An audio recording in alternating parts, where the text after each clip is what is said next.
Shalom l'kulam. Hello, everybody. My name is Paul Gross. I'm a senior fellow here at the Menachem Heritage Center in Jerusalem. It's a great pleasure to welcome you here for the first in this exciting new series that we're doing with the Jerusalem Institute for Strategy and Security, the JISS. The events of the past 10 days have overtaken us somewhat, and as such, we've changed the topic, as I'm sure you'll understand, for this opening talk. Fortunately, we'd already scheduled the perfect speaker to speak about this topic. I'm sure you'll understand the importance of addressing it at this point. I think many people on this Zoom will have a lot of questions, a lot of concerns, and hopefully those will be, at least some of them, will be addressed by our guest, and he will speak and answer some of my questions, and then we can go to some of your questions, which you can enter into the chat at the bottom of your screen, and we'll get to those questions midway through the hour. Okay, so it's my great pleasure and honor to introduce Professor Efraim Inbar, the president of the Jerusalem Institute for Strategy and Security. He was previously the founding director of the Begin Sadat Center for Strategic Studies, a position he held for 23 years. He was a professor of political studies at Bar-Ilan University. He's also been a visiting professor at Georgetown, Johns Hopkins, and Boston universities, a visiting scholar at the Woodrow Wilson International Center for Scholars, a Manfred Warner NATO fellow, and a visiting fellow at the International Institute for Strategic Studies in London. He was president of the Israel Association of International Studies, a member of the Political Strategic Committee of the National Planning Council, and chairman of the National Security Curriculum Committee in the Ministry of Education. He's authored 5 books, perhaps most pertinently for the topic we're going to be discussing, Israel's national security issues and challenges since the Yom Kippur War, a war which has been alluded to quite a lot in recent days. Professor Inbar, firstly, welcome. Thank you so much for joining us. And this wasn't the topic we'd originally chosen, and this was certainly not the reason we would ever have imagined having to discuss it. But here we are, some 10 days after the atrocities of 7th of October. We'll get to some specifics and we'll get to other questions. But firstly, if you could just lay out for us your thoughts, your analysis of what happened, why, and where we are now.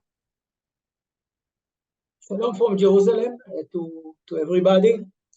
I want first to underscore the importance of this war. We took a terrible beating 10 days ago, totally unexpected. For the first time since Independence War, a group of settlements within Israel was conquered by Hamas, by terrorists, and this is an important precedent. Also, we should be aware of the magnitude of our losses. We have already probably more than 1,300 dead, close to 4,000 wounded during the first days of the war. And we should be aware that it was a terrible blow to one of the most important elements in our national security equation, deterrence. We lost deterrence. The pictures coming from the Gaza border, the kidnapped soldiers, the kidnapped civilians, the destruction and the barbarity of Hamas is seen not only on the Western screens and the Western media, but also in the Middle East. And some people in the Middle East cherish those views. In the Middle East, if you are not strong, you will not survive. Basically, Israel in this war has to restore deterrence in order to be able to survive in this tough region. It is extremely important that we, at the end of the war, whatever time it takes, we are seen as victorious. And this is a condition for our continuous existence in this part of the world.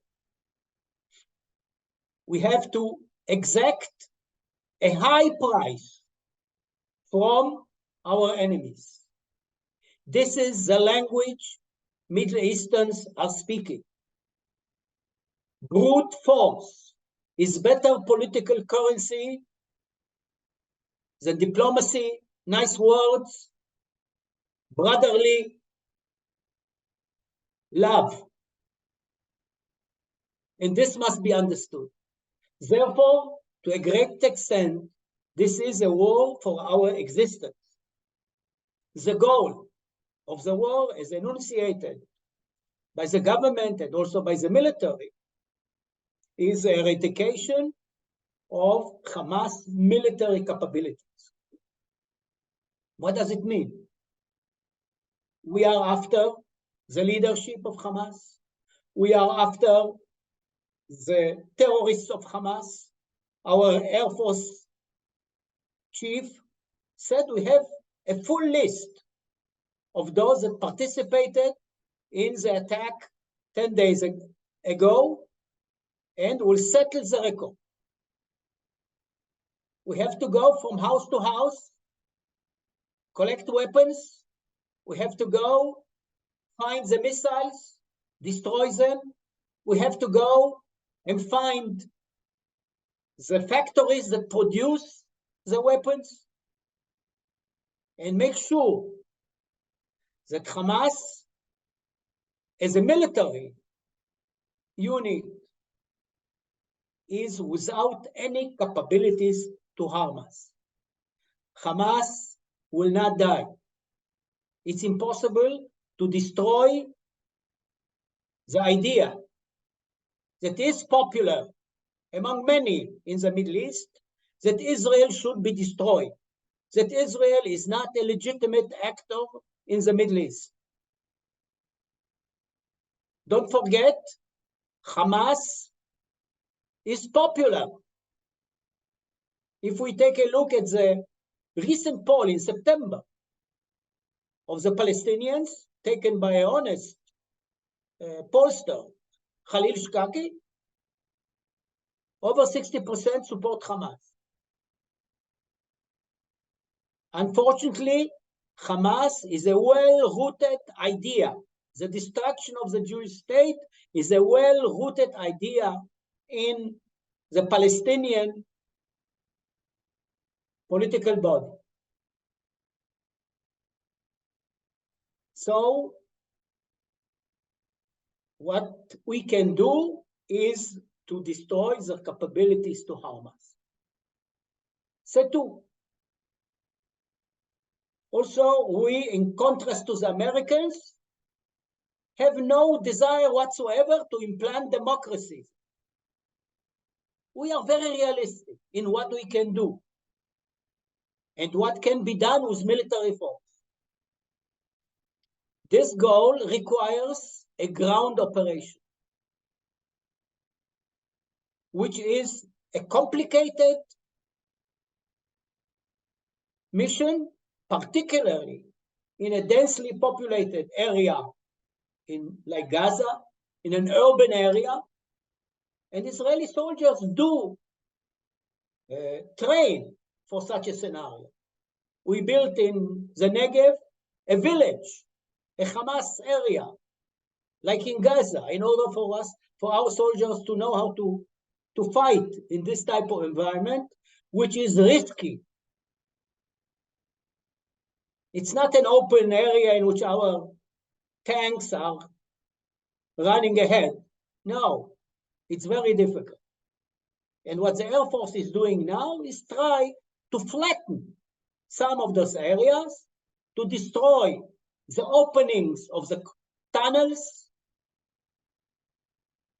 to make it easier for the ground force to enter the area and to conquer it. It's going to be a lengthy operation. The IDF is talking about weeks of fighting.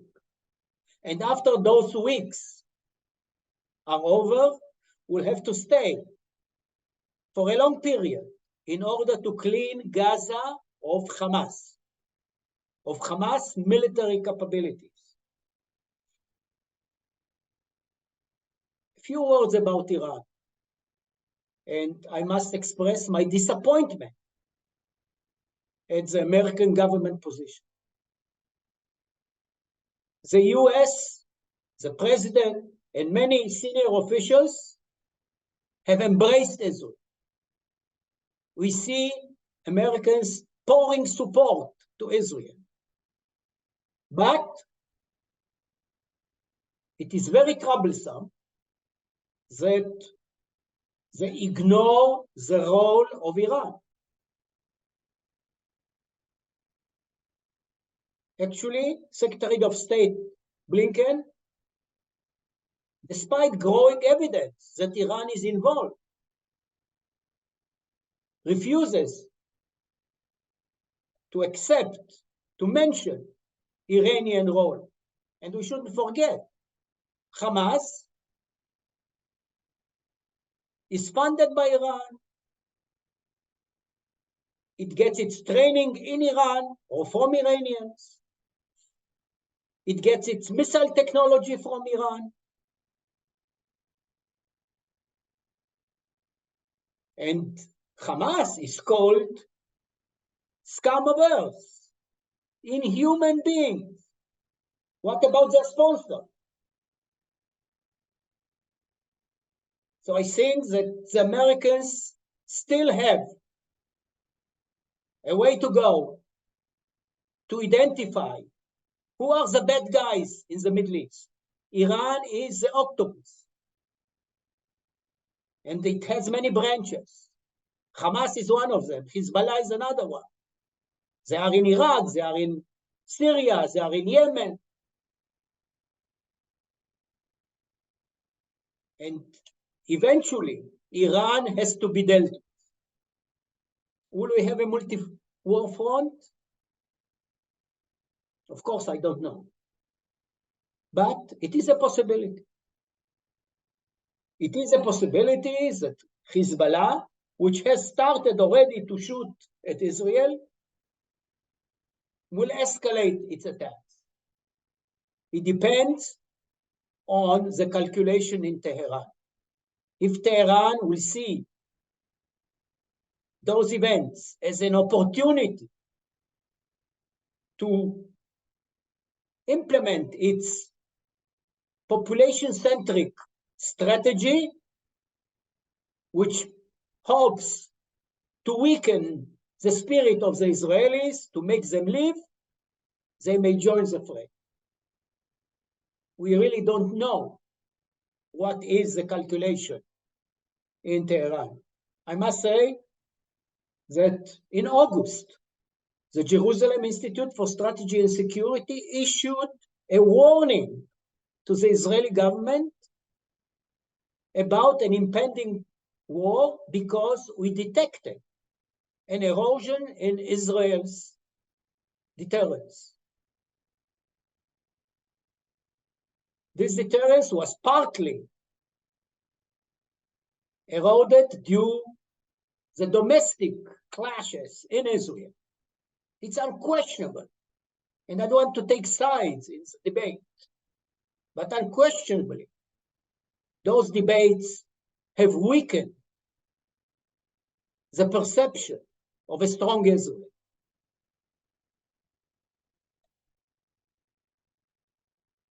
The only light in the situation is the Israeli spirit. Israelis are in a gloomy mood because what they have seen, what they've heard. Personally, I've refused to take a look at the picture. I don't want my view to be contaminated by feelings. But they were shocked. At the same time, we are determined to go on and fight to the end. We see in the units, in the reserve units, over 100% reporting to duty. This means that people that were discharged from reserve are coming back and volunteering. Many of you probably see the lines at El Al, trying to mount an airplane to come back and fight here. Young reservists who are on vacation, or students, or whatever. They come back to fight. And Israelis have military experience. They know that the war is dangerous. It's not just bravado. You can lose your life. You can become maimed. And still they are coming. The spirit in the country is great. This is the source of our strength. In the international arena, Israel enjoys much support, particularly in the civilized world, in the Western countries. I mentioned the support of the United States, sent weapons. They are sending 2 air carriers. One of them is already in the region, partly to be able to evacuate American citizens that try maybe to deter Iran. I'm not sure how successful they will be. At the same time, we hear exaggerated concerns about the humanitarian situation. Demands for a humanitarian corridor, not matched by demands to supply the names of the kidnapped. Those are the American highest authorities. And the political clock is at work. I'm afraid that the IDF will not have all the time it needs in order to complete its mission. And there will be international pressure, which is not so important to us, but American pressure is to stop fighting. So we are in an uneasy situation. Hopefully, the IDF will do the job. And at the end of the war, everybody will understand that you cannot harm Israel without paying a heavy price. I'll stop here, and I'm ready to take questions. Okay, I want to follow up on, firstly, thank you very much for that analysis. That's, I think, very useful and helpful for people to get that perspective. You said a couple of times about the importance, the critical importance of restoring deterrence, and the need for, though I think the term you used was brute force. That's the language that the Middle East understands. And then you went on to say that the IDF may not get the time because of American pressure. And I wonder whether could you be more specific in what you think? How different do you think this needs to be to how Israel has operated in Gaza in the past? Because we often hear about how Israel, for example, gives warnings to civilians to leave through text messages and dropping leaflets. There's the famous knock on the roof where an empty shell is dropped on a building to alert civilians to leave. My sense is that those things are not going to be so common in this conflict, but you'll tell me if I'm wrong or right. And are we and in terms of the humanitarian demands by the international community, is there a distinction? Is there a difference between Israel not providing electricity and water and other things, and Israel not allowing others to provide? So for example, having some corridor or whatever allowing civilians to get humanitarian aid through Rafah or something. What's your take on that? I don't think that Israel has any moral duty, okay, whatsoever, to supply water, energy, food to the enemy. Today, it became clear that some of the stuff that was provided to the Gazans was taken by Hamas. Yeah. Which is a phenomenon that we know from other places where there are humanitarian missions, and the guys with the guns take the food. So we should not kid ourselves that any humanitarian support for the Gazan population is not going to reach Hamas. I don't remember that during World War II, the United States was very concerned about the fate of the children of the Nazis. I think that we should not be over moral. People that support Hamas have to suffer. We shouldn't forget that Hamas, a popular movement, was elected in democratic elections to run the Palestinian Authority. I have no objection if others supply via Egypt, or that's fine. I think that demanding of us right to supply to our enemies is totally immoral. It's not a moral demand. Right.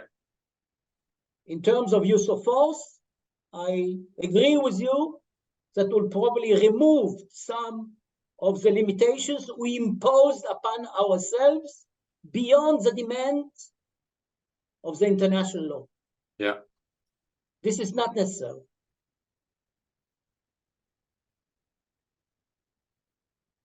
Right. Just I'm going to ask one more question, and then I'll turn to questions from the audience. You mentioned, of course, the possibility of Hezbollah entering the fray. Obviously, as you said, none of us are prophets. We don't know. And you said that it depends on the calculations of the Iranian patrons of Hezbollah.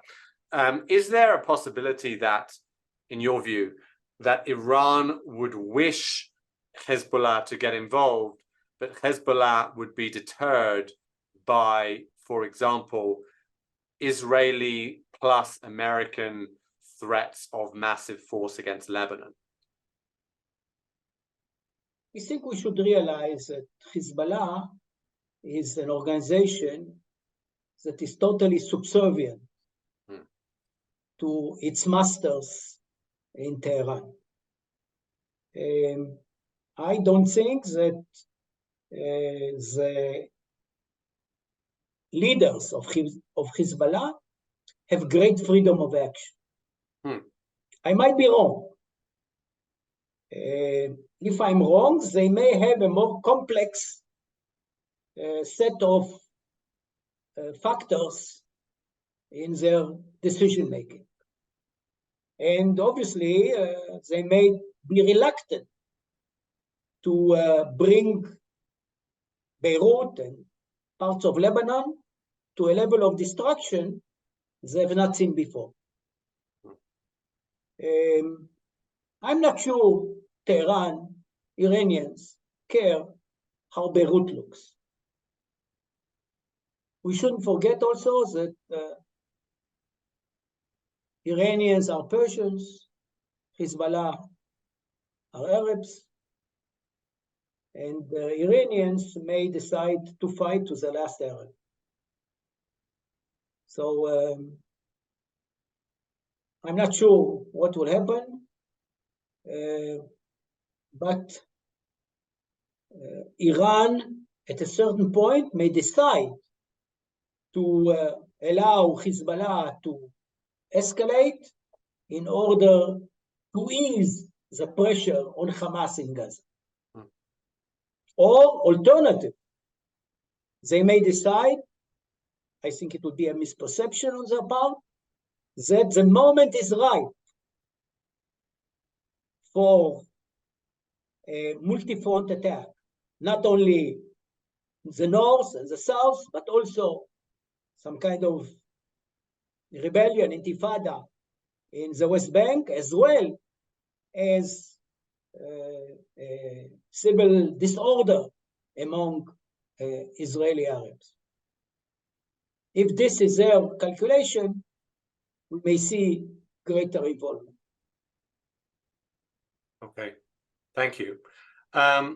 Okay, there's a lot of questions. I can't promise to get through all of them, but I'll try and put as many as I can to you. So there were a few questions about the future of Gaza. Barry asked about a post-Hamas Gaza. Konstantinos raised the question as to whether Fatah, the PA, effectively could take over Gaza again in coordination with Israel. And then Shmuel posed the question about a reoccupation, Israeli taking full control over Gaza again, as in pre-disengagement, pre-2005. What are your thoughts? Well, there are several scenarios possible. It's quite clear that Israelis have no appetite to stay in Gaza and administer Gaza. I don't see many countries that are willing to accept Gazans. So what are the possibilities? One, we get out and there is chaos. There is a Somalia type situation. Another possibility is, of course, what was mentioned, to turn Gaza to the PA, the Palestinian Authority. And of course, we all know that the Palestinian Authority hardly controls the West Bank. The Palestinian Authority has failed in the most basic requirement of a state, monopoly over use of force. Yeah. So if they cannot manage in West Bank, will they be able to manage in Gaza? It's a question. There is another possibility of having maybe some kind of international regime after we pacified the region. I'm not sure I see many volunteers to come to Gaza and to police Gaza and to try to make Gaza a Singapore.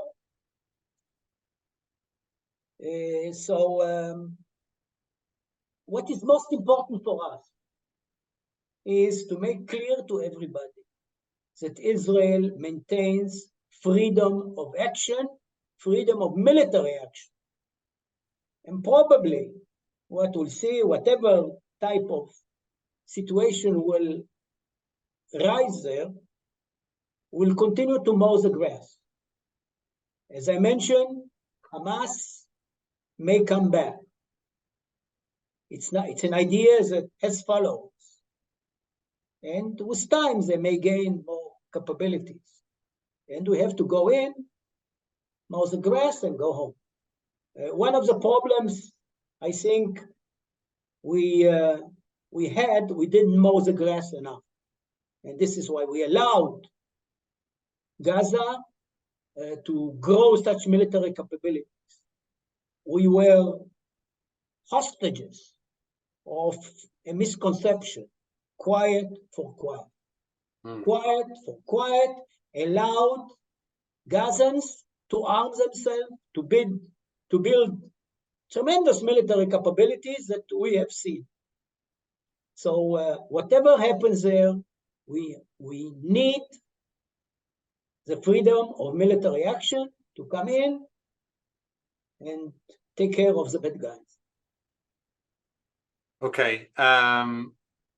Obviously, Iran has been mentioned a lot. It's the most important external actor in this whole story. But there were a couple of questions about Qatar as a country that has funded Hamas, that I think hosts various Hamas leaders. Should there be, in your view, there were a couple of questions about this. Should there be, in your view, some kind of sanction on Qatar as a result of this? But now that Hamas has shown itself to be certainly what I think Israelis thought of it as anyway, but that the rest of the world can see it as a sort of ISIS type jihadist organization, that it should be treated in the same way, and its sponsors should be treated as sponsors of ISIS would be treated. What's your take on that? I think this is an American fault. Right. Qatar is hiding behind the United States. The United States has serious interests in Qatar, particularly a huge air base, Al Ubaid. But this base with American troops is very close to Hamas headquarters, to where Hamas leaders are spending their time and are leading the organization. So again, American policy is to be changed vis-a-vis Qatar. Qatar is declared by the Americans as a non-NATO ally. Is this a non-NATO ally? Israel? I think Americans should do some soul searching about how they treat Qatar.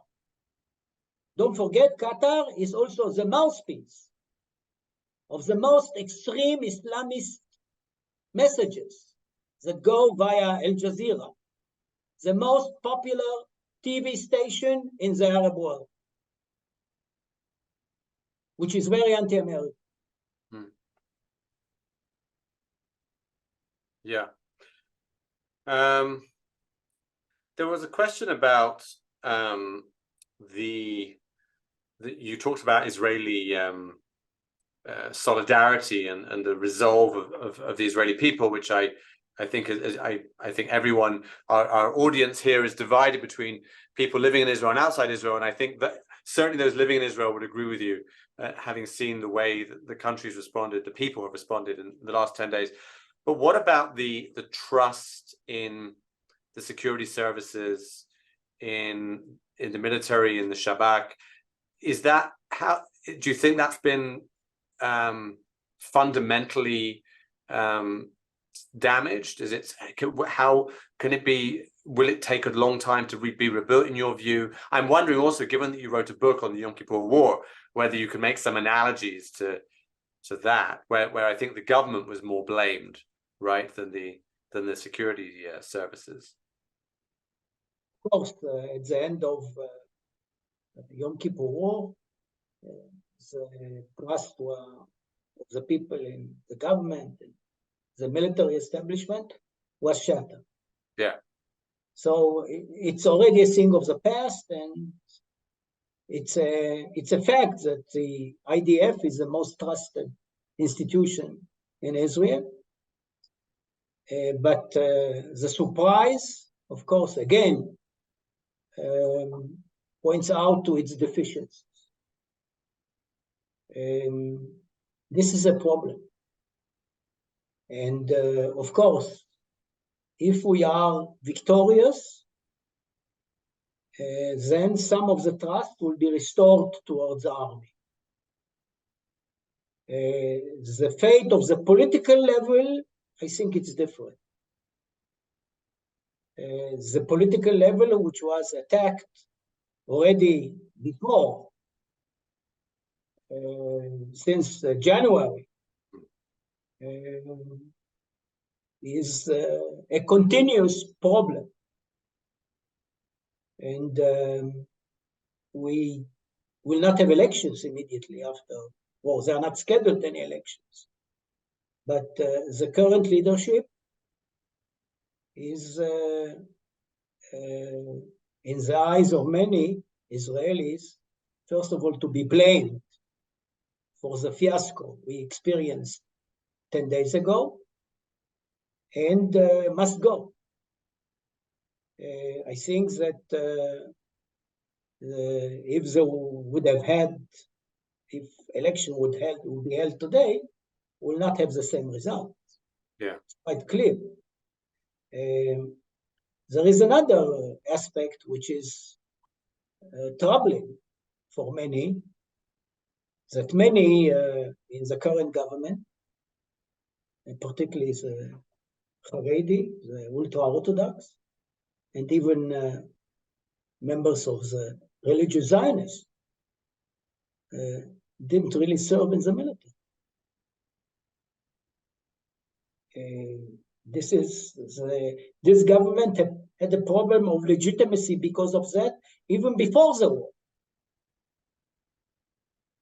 So, particularly its intention to bring about a law that will allow most of the ultra-Orthodox population not to go into the military was problematic before the war. And after the war, if this government continues with it, there will be barricades in the streets. This is not something the Israelis that are spilling their blood are ready to accept. right. So this government is politically in trouble, and we'll see what happens. Okay, thank you.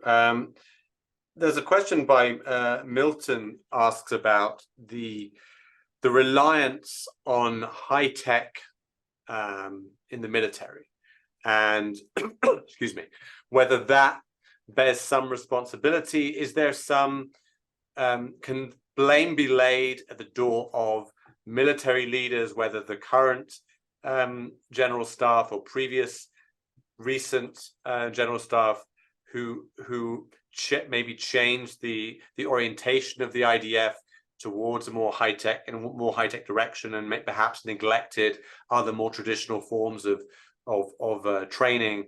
Is that a legitimate criticism, or not so much?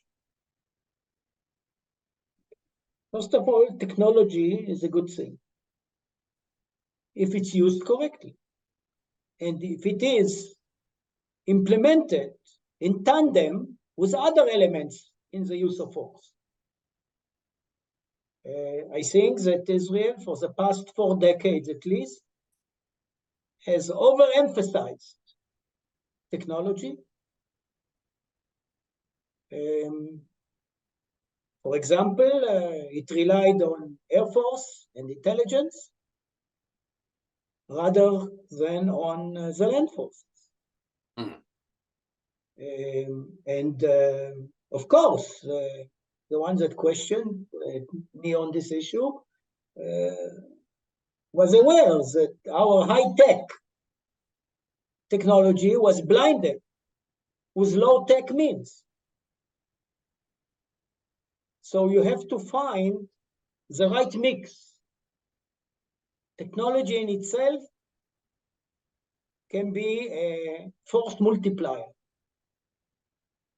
But again, it has to be integrated into a military doctrine that does not rely exclusively on technology. Okay. I want to just clarify something. You mentioned when you talked about the government and how the ultra-Orthodox are not serving in the army, and you also said some members of the religious Zionist party also. Someone interpreted that as a comment about religious Zionists generally, and that, of course, that's not the case. Religious Zionists do serve in the army at very high levels in combat units, and clearly you were talking about the political party called the Religious Zionist Party. Yes. Right. Let's just clarification. And to make it perfectly clear, the people that see me on screen, I have a yarmulke on my head, and I'm part of the religious Zionist crowd. I served in the paratroopers. My son is now on the front as a paratrooper reservist, and I'm sure many know that a large part of the junior officers in the Israeli military come from the religious Zionist sector. Right. Right. Yeah, so it was a reference to the political party that calls itself Religious Zionist Party. Okay. So you went in. You talked about the specifics in your view of what Israel needs to do, and you talked about going house to house. This very painstaking, almost certainly long enduring campaign. Is there a precedent? Is it similar to Operation Defensive Shield in the Second Intifada in places like Jenin? Is this an unprecedented type of operation, or have we seen this before? Has Israel successfully implemented this kind of ground operation before? I think the comparison to Defensive Shield is correct. In 2002, we decided exactly to do a similar operation. Now, the big difference is that nowadays we are facing a much better armed enemy, a much higher motivated enemy than in 2002. And this is a big difference. Also, another difference is that Hamas, in contrast to Defensive Shield operation, is preparing exactly for this scenario. In 2002, the general understanding among the Palestinians, but also among many Israelis, that the refugee camps are not to be touched. They felt very secure there. Hamas, in contrast, understands that Israel can go in and look for them, and they are preparing for it. Another difference is, of course, the Iranian support. Yeah. The Iranians were not active in 2002. Very little. Nowadays, we have an organization that much of its military doctrine has been written by Iranians. So, unfortunately, this time it's going to be more difficult than in 2002. Right. There were a couple of questions about the separation between Israel and Gaza. So Jacqueline asks, what sort of barrier must now be used, or perhaps after the war could be used to separate Israel from Gaza? Because the barrier that was there, it turns out, didn't work, at least in the circumstances of October 7th. Barry asks, why aren't there mines in a sort of no man's land between Gaza and Israel? I'll just throw in as well, I think it was Gideon Saar, who recently joined the government, of course, in Benny Gantz's party, talking about having a sort of buffer zone of a few kilometers deep into Gaza, which would be controlled by Israel. What are your views on that? I think I've written in the past, I made it quite clear to everybody that was willing to listen, There is no effective barrier without a killing zone. Simple. You have to make sure that in the area before, ahead of the barrier, anybody that enters, it can be 1 kilometer, it can be 1.5 kilometers, he risks his life. And we shoot to kill. I know it doesn't sound very good in Western ears, but we live in the Middle East. And people should know that they should not get close to the barrier.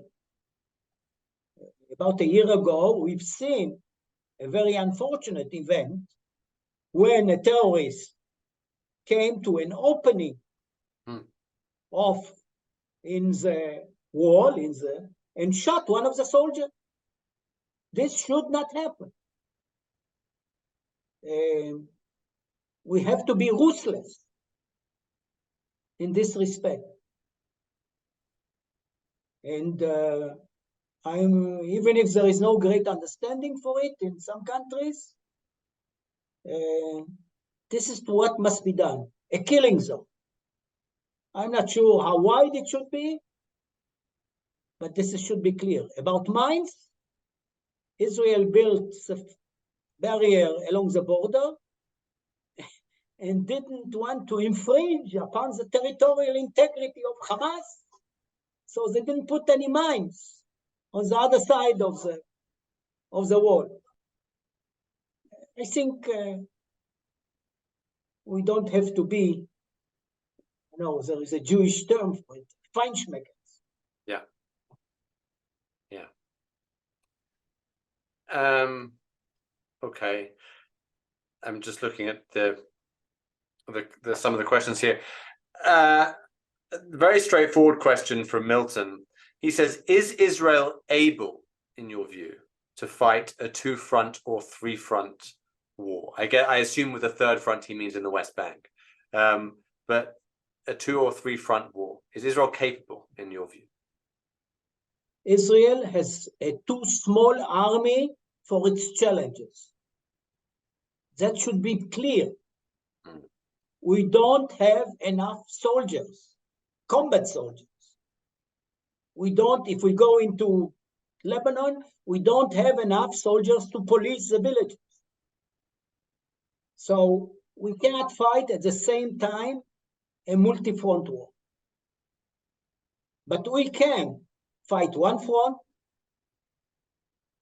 defend the other sectors, and after we achieve decision on one front, we move the forces to another front, a gradual approach.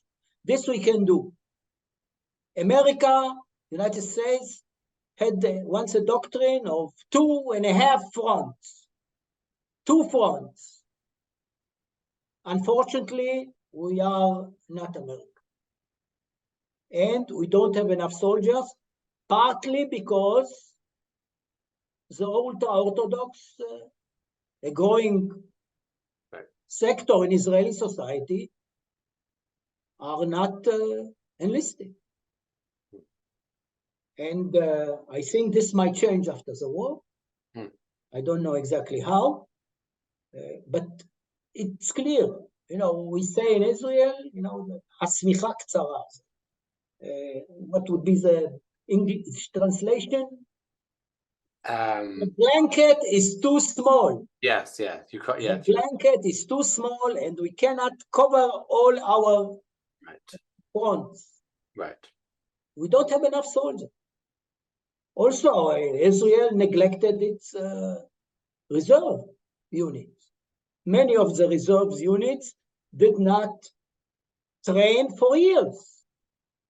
Many were discharged because, according to the military doctrine, we don't need them.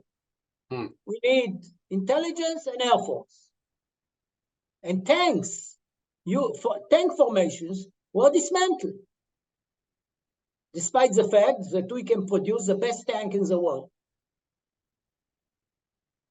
Part of what is happening is our own doing. It's not only the enemy. We make mistakes, and we should take responsibility for those mistakes. That leads me on to there were a couple of questions about the nature of the misconception that led to the mistakes or the whatever it was. So David asks whether there was some level of hubris, of arrogance, perhaps similar to 73, a kind of Yeh Beseder mentality. And Esther asks whether we maybe were failed to understand the Arab mentality in some way. Do you think either of those are fair criticisms? Of course, we had a conception. You cannot be without a conception. Let's be frank about it. You always have a conception. You must have some kind of mechanism in order to filter the facts that are coming. So you cannot live without a conception. The conception that failed us was that Hamas is deterred. Many believed, including my colleague, General Yaakov Amidror, who was head of intelligence research. He was the national security advisor of Netanyahu, and he admitted openly he made a mistake. He thought that Hamas, because it is a governing body, not only a terrorist organization, will show some responsibilities toward the people of Gaza. And they want to live well. So let them allow them to come to work in Israel, to improve their standard of living. This is liberal nonsense. There is no connection whatsoever, no correlation between standard of living and terrorism. India is very poor. Do they have more terrorists than other countries? No. Do we see in very poor countries in Africa more terrorism than in other countries? No, there is no correlation. But we believe that there is a correlation. That they want to live well. This is a Western notion. Yeah. That is foreign to Hamas thinking. They are ready to suffer for the cause. Also, I think that some of our intelligence officers are secular. And they don't understand the power of religion. Hamas is a religious organization. To have God on your side, nothing can be more powerful. And God will eventually prevail. So they have patience and they are ready to suffer. Things which Westerners do not always associate with. And I believe this was part of it. I'm sure that after the war, we'll investigate the intelligence failure. We'll try to learn lessons. But I can tell you, there is no way for a foolproof intelligence that with no surprises. We are human beings. We have weaknesses, and surprise is always looming somewhere there in the horizon. Right. We'll do one last question. So hour is almost up. There are a couple of questions about whether whether this might be a good time to actually directly attack Iran, or another question about preemptively striking Hezbollah.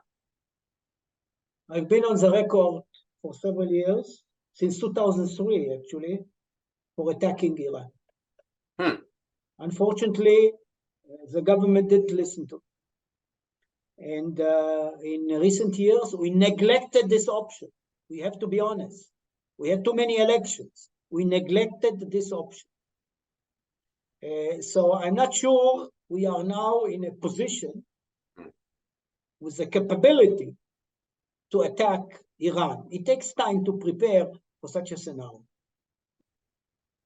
I am also on record for a preemptive strike against Hezbollah. A preemptive strike on Hezbollah has several advantages. First of all, a successful one, of course. It restores deterrence. Yeah. It also weakens Iran, because Iran keeps Hezbollah as a tool to exact a price from Israel in case of an attack on Iran. I've written, the road to Natanz goes via Beirut. I think also an attack on Hezbollah is necessary in order to preserve the Abraham Accords. The Abraham Accords are predicated on a strong Israel that is willing to confront Iran, particularly when America is seen as weak and leaving the region. For many Arabs, America is a paper tiger. And Israel is viewed differently. We have to keep this image. This is how I started our discussion. We have to keep the image of a strong, determined Israel. Without that, we have no existence in this region. Okay, that I think is a very useful summing up of what I think has been the overriding message of what you've told us this evening. I want to thank you very much, Professor Inbar, for talking about what, again, not what we scheduled, not what we intended to talk about, but what we have had to talk about as a result of the events of October 7th. You've given us a lot to think about. I'm sure you've challenged some people's preconceptions. That's, I think, also important in this situation. And I want to thank you very, very much for such an informative and insightful analysis. I want to invite our audience to join us again in 2 weeks' time. Also on Monday, it'll be the 30th of October. We'll be joined by Professor Inbar's colleague, Professor Hillel Frisch, where he'll be talking about the future of the Palestinian Authority, which I think might also have a slightly different complexion than it did when we originally planned it. Yeah, you should find us on our website, also on the website of the JISS.